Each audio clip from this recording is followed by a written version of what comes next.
வணக்கம் நண்பர்களே. சாமந்தி பூ நாற்று எப்படி நம்ம விடுறதுன்னு பார்க்கலாம் வாங்க. நம்ம இந்த விதை நம்ம மீஷோலேருந்து தான் வாங்கியிருக்கோம். உங்களுக்கு லிங்க் வேணும்னா கமெண்டில் லிங்க் கொடுத்துருக்கேன், அதை போய் செக் பண்ணி பாருங்கள்.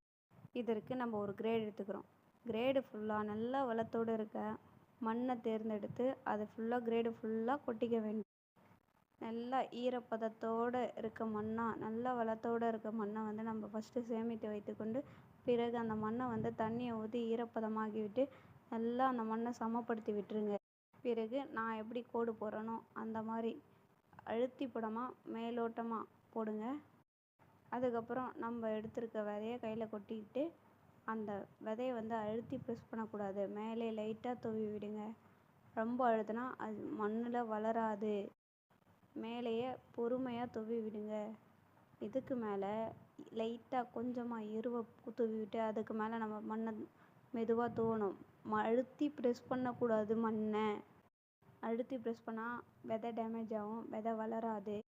அதுக்கு மேலே நம்ம மண்ணை தூவிக்கிட்டு அதை நல்லா சமப்படுத்தி அதை மேலே எருவை விட்டு மேலே தண்ணி ஊற்றினா அந்த எருவில் இருக்க அனைத்து சத்தும் விதைக்கு இறங்கும்.